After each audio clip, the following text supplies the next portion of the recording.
बघा, जो दुसरा टप्पा आहे तो फुगेवाडी ते सिव्हिल कोर्ट आणि गरवारे ते वनाज, गरवारे ते रुबी हॉल क्लिनिक असा 11.5 किलोमीटरचा टप्पा आहे.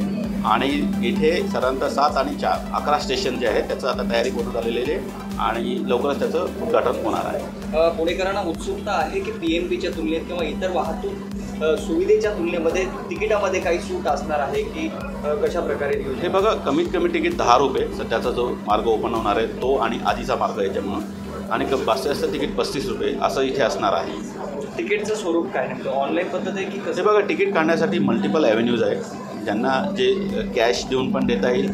त्या व्यतिरिक्त तिकीट पण आहेत अवेलेबल आपल्या इथे, जे आपल्या व्हॉट्सॲपने आपला QR कोड आपल्या याच्यावर येऊ शकतो आणि सर्व प्रकारच्या डिजिटल पेमेंट मेथड जे आहेत त्याद्वारे तुम्ही तिकीटचं पेमेंट करू शकता. आणि पुण्यामध्ये सर्व तरुणाई आहे आणि आम्हाला खूप चांगला प्रतिसाद मिळतो आहे डिजिटल तिकिटीचा. ज्या वाहतूक कोंडीसाठी महामेट्रोसारखा मोठा प्रकल्प पुण्यात सुरू झाला आहे, मात्र अत्यल्प प्रतिसाद मिळतो. यासाठी जनजागृतीसाठी काही महामेट्रो करते का? नक्कीच.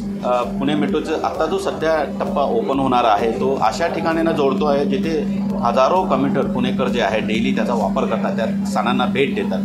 त्याच्यामुळे त्यांना हा एक जलद आणि सुरक्षित असा वाहतूक पर्याय उपलब्ध झालेला आहे, नवीन पर्याय उपलब्ध झालेला आहे. एलिव्हेटेड हा जलद आणि सुरक्षित असा एक नवीन पर्याय उपलब्ध झालेला आहे. त्याच्यामुळे नक्कीच पुण्यामध्ये वाहतूक कोंडी कमी व्हायला याची मदत होईल.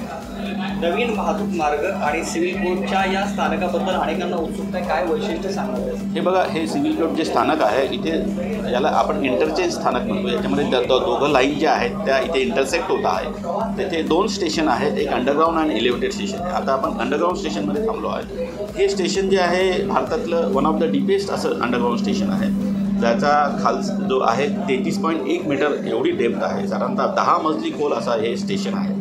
आणि इथे एक विशिष्ट अशी रचना करण्यात आलेली की इथे जो फलाट बांधला आहे त्या फलाटावर सरळ थेट सूर्यप्रकाश पडू शकतो, अशा प्रकारचं इथे नियोजन करण्यात आलं आहे. त्याच्यामुळे इथे अत्यंत सूर्यप्रकाश भरपूर असलेलं हे अंडरग्राऊंड स्टेशन आहे. प्रधानमंत्री नरेंद्र मोदी यांच्या हस्ते 1 तारखेला उद्घाटन होणार असं बोललं जाते, कशी तयारी केली? असं आम्हाला सांगण्यात आलेलं आहे की त्याचं उद्घाटन होणार आहे. आमची सर्व तयारी पूर्ण आहे आणि त्या दिवशी ट्रेन जे आहे त्याच्यानंतर 2 तासांनी धावणार आहेत आणि लवकरच हे मार्ग जे आहेत ओपन होणार आहे. शेवटचा प्रश्न, पुणेकरांना मेट्रोचे या मार्गावर बसायला कधी मिळणार? उद्घाटन झाल्यानंतर लगेच 2 तासांनी.